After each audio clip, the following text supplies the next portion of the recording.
Freedom is being disliked by other people. Younger Adrian, back in his early years of high school, I thought this was the complete opposite. I thought freedom, being successful, being happy, was about chasing approval and being as liked by as many people as possible. I would go as far as changing my own values, my own beliefs to not upset my peers. I would buy the same Nike shoes that everyone else was wearing to fit in, where in reality, I probably actually really liked these shoes from Adidas. I was that type of guy who would do whatever it was to take to not be disliked, because I thought if I was to be disliked, I was doing some sort of like disservice to humanity, and that being disliked is negative, so I'm going to do everything in my power to not make that happen. Showcase more of these traits of being a people pleaser. I was wrong. Right now, if you're watching this video, I know you're that type of guy who's navigating his way through high school, trying to keep everyone happy. But that's not true freedom. Although you probably think you're keeping 10 people happy, 20, 30, 50, maybe even 100. At the end of the day, you are still keeping one person unhappy, and that's you. Obviously, if we're to put value on each person, out of all these friends, out of yourself, whose life are you living? Are you living your current friend's life, or do you want to live your life? In this video, I'm going to be breaking down 4 lessons that I personally learnt from reading the book The Courage to Be Disliked by Ichiro Kishimi and Fumite Koga. I hope and pray I pronounced those names right. But let's get started. Lesson number 1 is that all problems stem from interpersonal relationships. I would always say to myself that, in the future, once I'm done high school, I'm gonna live a peaceful life. Heck, maybe even an isolated life, because by living that sort of life, I'm guaranteeing my future self with less problems. No relationship means no arguments. No friendships means no wasting time. My younger self got happy when the government announced we're having a lockdown back in 2020 and even 2021. I would have a grin on my face knowing that now I can avoid all problems and that I can't do anything to upset anyone because I'm avoiding problems. What a depressing, weak, sad existence. I would literally get good dopamine knowing the lockdown has been extended by an extra 6 weeks. Knowing that now I don't have to communicate with anyone and I don't have to risk my self-image of being disliked, that I'm still liked. I was chasing constant, and I mean constant, approval. It got so bad that I will make up excuses to not go to some social events because by me not going, I'm holding and keeping my identity safe, and I'm not obviously expressing myself because I'm not giving myself the chance to do so. If there was a quote I have to pull from this book, if you are not living to satisfy others' expectations, then you will not fear being disliked. My whole life, I was living to satisfy others and not myself, and that made me the most depressed I've ever been. I am here to tell you today that living like this won't make you progress anywhere. Think about how many of like your mental brain points you're dedicating to other people but yourself and your own progress. Because if there's one thing I'm going to tell you today, bro, it's that majority of people are selfish, specifically bad friends. If there's one thing I hope for you, it's that I hope that you don't have these type of friends who are more like crabs and you feel like they're pulling you down, but you're trying to keep them happy still because you don't want to lose that friendship. You put so much value on the friendship where they get all their value by almost like using you and walking all over you. Or because of the fact that you don't have this courage to be disliked. What if I was to tell you, which I actually said in my last video with my close friend, Alex, the more you can say no, the more successful you will probably be. What do I mean by this? Okay, one of your current friends has an alcoholic drink and he's saying, you have to drink this, you have to.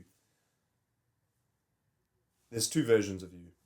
There's the people pleaser version of you who wants to keep everyone happy, and he knows drinking alcohol isn't really too good for his goals, his gym progress, and how he's going to feel tomorrow to work on his business.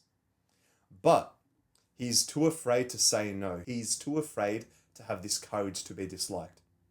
So he says yes anyway, and he grabs alcohol and he starts drinking. One drink turns into 2 drinks, turns into 3 to 4 to 5, to being blackout drunk. The other version of you, he doesn't live to satisfy other people. He says no. And yes, he kind of has this little bit of a fear to be disliked, but he realizes that by the more he says no, the more respect he gets, and these friends and people actually understand him better and his own values. I had a conversation with my friend Alex, and he was saying how, Adrian, if you never said no to playing video games with me, I would always just continuously ask you to hop on and play video games. If you never asked me to come for a run with you, I would never ask you in the future to come for runs. No is a lot more powerful than you think. And when I can flash back to my younger self, I swear to God, probably by 7 to 8 years of high school, I don't think I said no once. Genuinely. And if I was a bit hesitant about doing something that required me to say yes, I still wouldn't say no. I would say, oh, I'll get it done. And I would do everything in my power to get it done regardless. But it was something that I most likely didn't really want to do. I'm not one to tell you what to do with your future life, but you do come to this channel for direction and guidance, which I want to give you because I'm basically speaking to my younger self, and it feels like so purposeful to help my younger self because he didn't have as of much guidance. Think of it like this.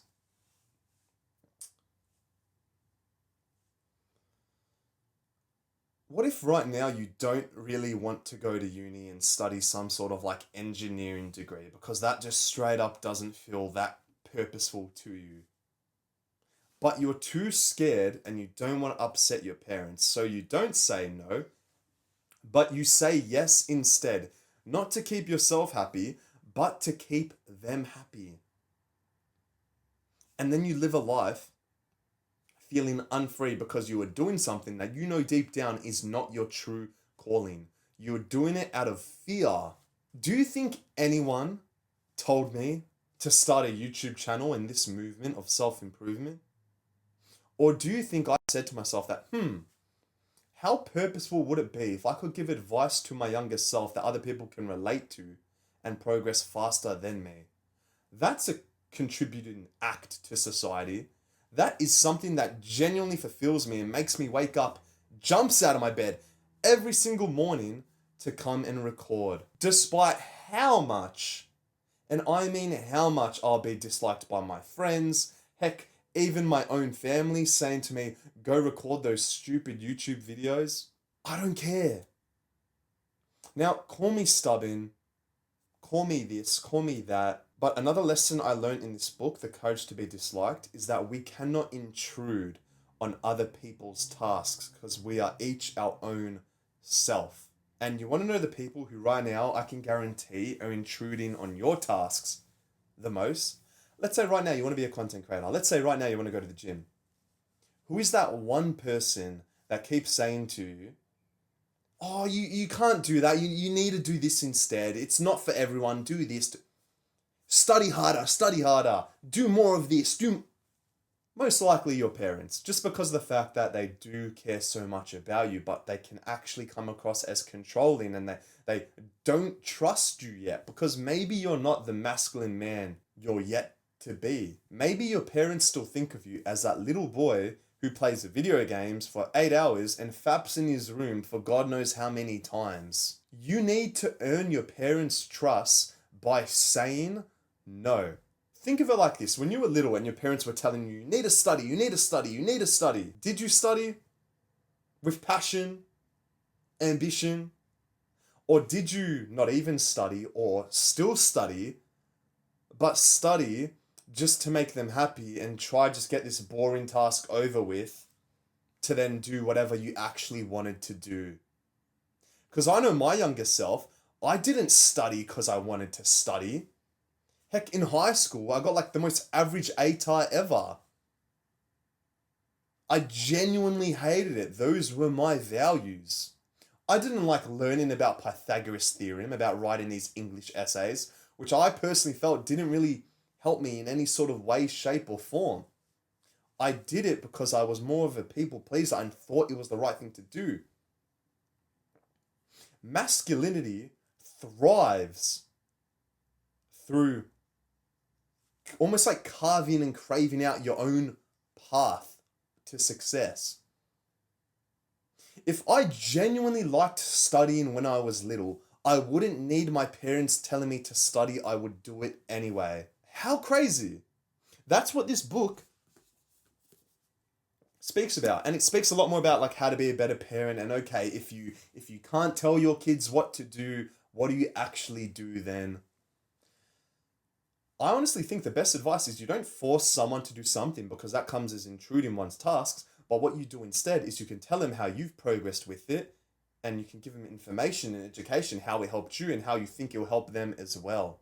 But you can never, and I mean never, force someone to do something because you're like intruding in their space. Imagine if someone was telling me, Adrian, you need to record YouTube videos, you need to record YouTube videos, but deep down, I didn't really want to record YouTube videos. Do you think I will have this passionate and ambitious energy to bring to the camera every single day?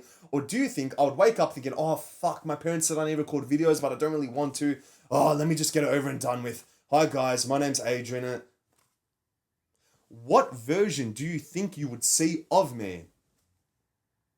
The ambitious, powerful, masculine, full dick, big dick energy, because I genuinely love doing this. It feels so purposeful knowing I'm helping one of you out and knowing you are going to make self-improvement progress faster than what I did, just because you're learning from my mistakes. I think a large part with learning how to improve this trait of courage to be disliked actually comes from defining what your own values are and sticking to them. And this is something I honestly had no idea about. Like, I would say to myself, what do values even mean? Heck, I was a values captain at my Catholic primary school. I would have to say prayers every lunchtime with like 3 others, but I still didn't really know what values meant. I thought values was just keeping other people happy and not being unique. I thought being unique was weird. Genuinely. You know how in high school, like, you have your own friendship group, you're all kind of the same, you have the same shoes, you say the same jokes, you watch the same stuff, you play the same stuff. But then there's this one guy outside of that group, maybe in a different class, who is completely different to all of you guys. I'm here to tell you today that that one guy that we most likely probably used to talk shit about has a better life quality because he is living his values. And all of us in this group that are more representing sheep are living a worse life just because we're living an unfree life. We're living to satisfy other people's opinions.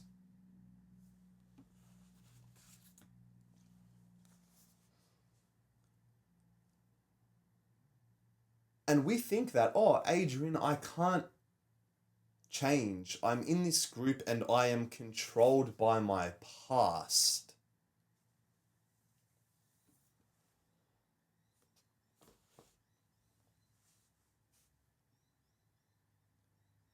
You are not controlled by your past. Past. You, as the man, create your identity. The only reason why you think you're controlled by your past is because you're yet to feel in control of your own life. You feel like you are now person B because all of these other people have told you to do so and so, and now you think they're controlling you and that you can't change because you'll piss them off. When in reality, you can quite literally do anything you want in this world because you are in control. To say, oh, I'm controlled by my past. Oh, I got really, really, really shit grades in school. So that's now made me incapable of learning. Which is something I would think. Back in high school, I was one of the only guys who failed our Year 11 English exam. And that became my identity. The dumb fuck. When in reality, deep down, I knew full well that I wasn't as dumb as my peers made me seem to be. And that I am capable of learning if I can dedicate time, hours, days, weeks, months of fully focused flow state and work on something that I want to work on.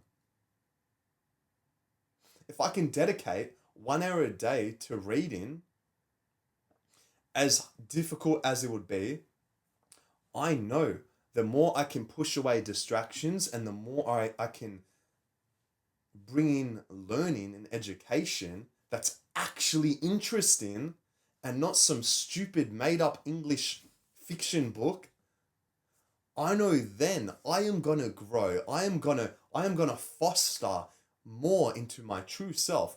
And to think I was controlled by my past was just a limited belief that I had in my brain. That is not true at all. I would have other people telling me, oh, Adrian, you can't build muscle. You've been going to the gym for X amount of time and your arms are still this big. Do you think I listen to them? Do you think I let them control my future and past? My past of once being the skinny guy? Or do you think I created the body on my own? Through discipline, consistency, hard work, and dedication. And then over time, I became my future self because in the present moment, I thought I was him in the now. Like right now. Before I got jacked, I thought I was already jacked. Before I got smart, I thought I was already smart.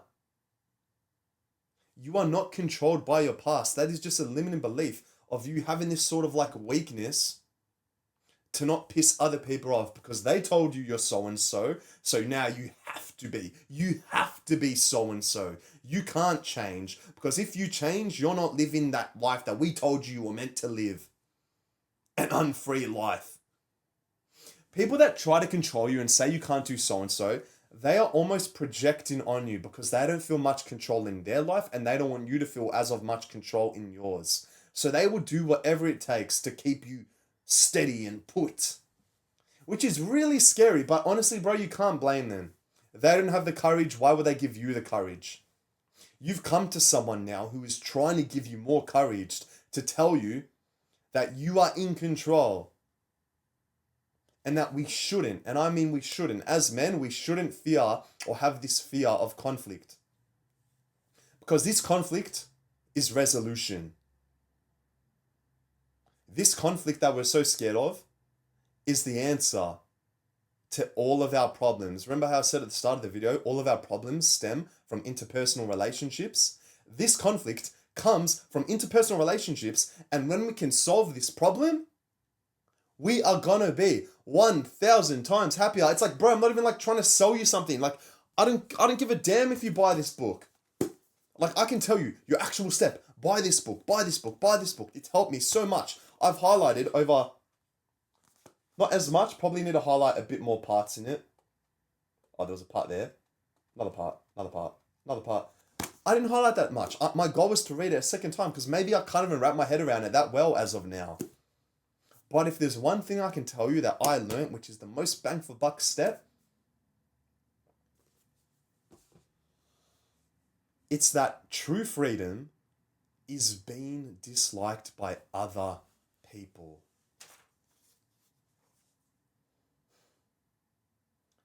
People fabricate anger. They create it themselves to get what they want. What does that mean? Right now, you fear conflict because you're scared if the other person is going to get angry. But what if I told you that the only reason that they are getting angry at you is because they are fabricating and using that emotion productively to get what they personally want? They are being selfish and you're being walked over. Anger is a tool and we use it as a way to get what we want. I know every single time I got angry in the past, when I let my anger get the best of me, I would use it as a way to get what I want. Let's say in an argument, I would raise my voice to win the argument. It's a tool and it's very manipulative.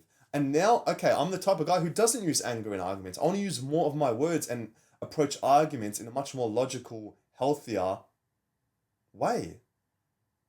When you can understand this, when you can understand that, oh my God, I'm fearing conflict because I know this person is going to get angry and I don't want to piss him off because I deem him as my friend. When you can dig even deeper and understand and realize where this anger is coming from, and it's coming from a place of making them win, then you won't fear the anger as of much. Heck, okay, maybe you say something to your friend and he doesn't get angry and he tries to use his words. Okay, I would trust him a whole lot more. And that's someone I would actually want to be disliked by because he's real. Think of it like this. Right now, if you were to come up to me in person and come up to me with all of your problems, I wouldn't get angry and I would give you actionable advice. Heck, I'm even providing a place for you to do so. First link in the description, my private school community, all about self-improvement. We have a discussion thread, pre-recorded courses, and 2 live calls a week with me personally. But now think of it if you were to go to your friends and you fear that they're going to get angry and not give you actionable guidance or direction or advice. Are those the type of friends you want to be with? I know all my friends, I can go up to them personally and be like, give me the most criticizing, heartfelt advice, and I promise you I won't get offended.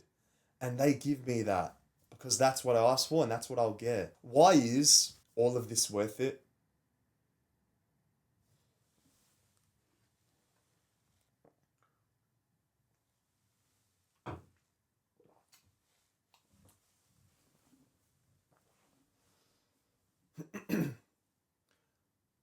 Why shouldn't you just live a life of keeping everyone happy? Because if you keep everyone happy, wouldn't that result in less problems?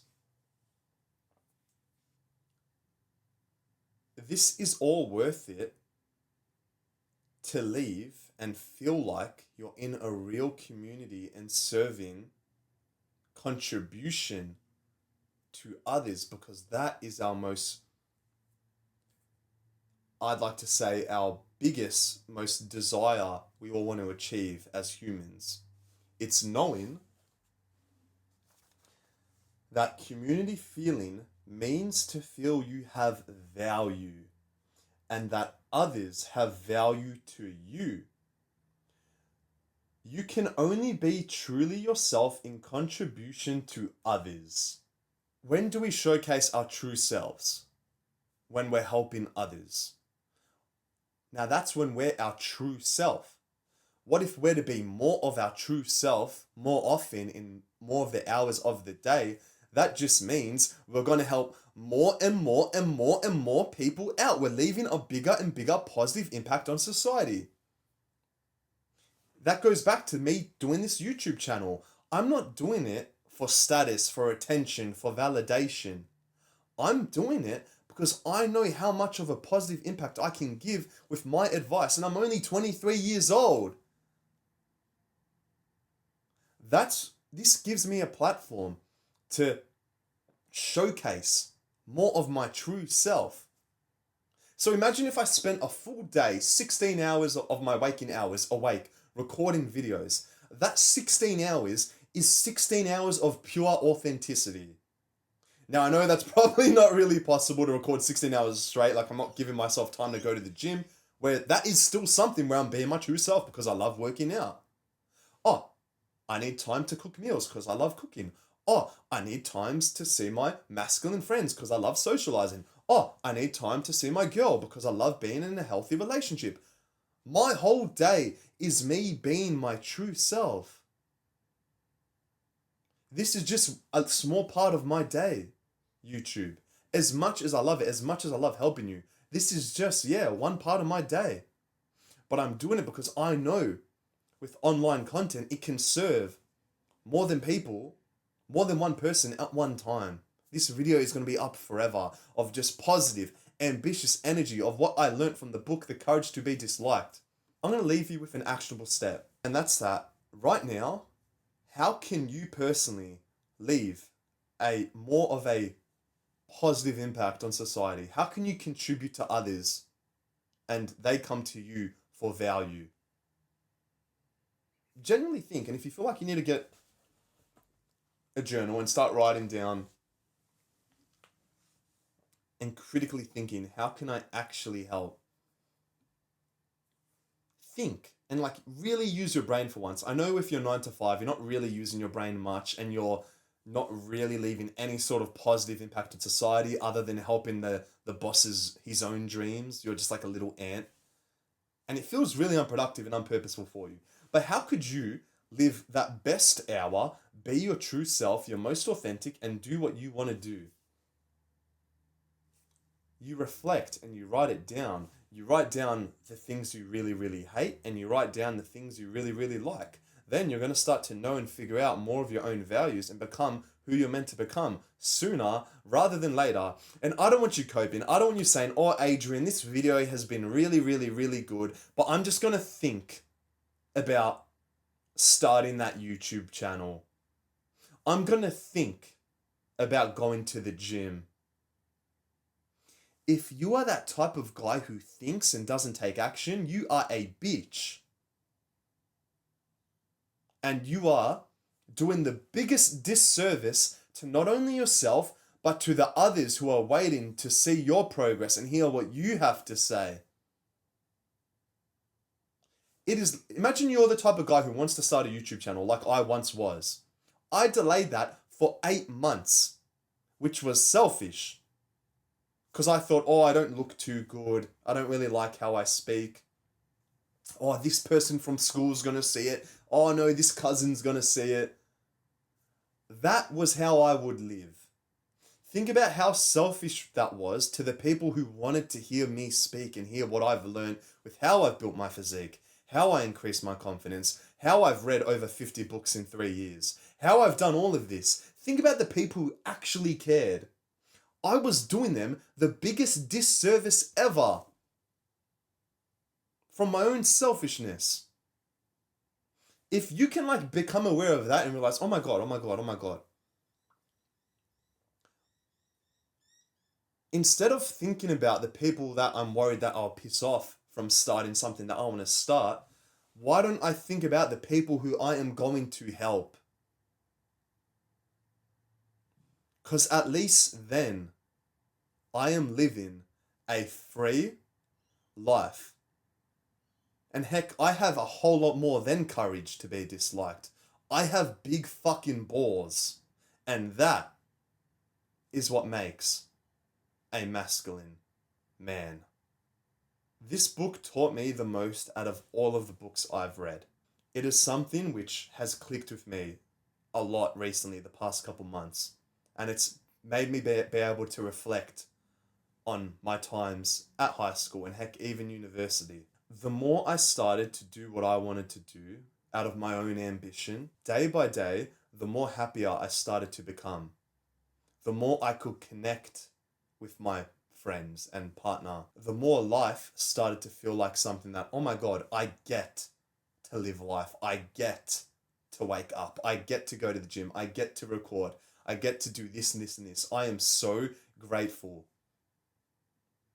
And this is coming from a guy who used to hate his life, who used to get told what to do, who used to go to a part-time job for over 20 or 30 hours a week and absolutely hate his existence in that time and would think about starting a channel, but would always, and I mean always, push it. The courage to be disliked is the most important lesson as men that we should all be aware of. And that right now, if you are kind of overthinking, you're feeling like motivated but also overthinking, I want to leave you with one final actionable step. If there is one person in your life that you know is like doing habits, like he's forcing you to drink alcohol, he's forcing you to stay up late, he's forcing you to maybe even do drugs and like go to the club and indulge in all of these degenerate acts, it's not his fault because that's him and he's doing what he wants to do. So you can't blame him as much as, like, as crazy as that sounds. You can't blame him. But you can tell him that I don't like doing this and I'm no longer going to take part in this. Because at least then he will actually be happier to you and say, you know what? That's fine, bro. But I'm going to continue doing what I'm doing because that's fine. We can't decide how others are going to live their life. There is no right or wrong way. But I know if you've come to this channel, you want guidance and direction with self-improvement. To become more of a masculine man, to be that provider, to be that leader, to be that man. Stop being a people pleaser and start simple by saying the word no. The courage to be disliked. If this video has motivated and educated you, I do have my private school community, which is all about self-improvement. We have a discussion thread where you can ask questions about any single area of self-improvement. You can post questions about your gym journey. You can post questions about the date you just went on. You can post questions about whatever books you've just read, your diet, any sort of advice. We have a discussion thread. We even have pre-recorded courses that are available 24/7, or info in one place, all organized, all tidy. Also going to be holding and hosting 2 private live calls in there a week, Q&A session, and me sharing something I've learned, almost like a lecture, like a uni lecture. And I even plan on hosting private meetups very, very, very soon. Other than that, bro, make sure to click the subscribe button and also a little bell icon. It will kind of like remind you when I do upload these types of videos so you can watch them and educate yourself as soon as humanly possible. I'm going to go to the gym now and train push, chest, shoulders, triceps. Wish me luck. I am cutting now. My strength is slowly on the decline, but the shreds are slowly on the uptrend. Other than that, I hope we all have a great rest of the week and smash all of our goals. I'll see you in the next one. Peace.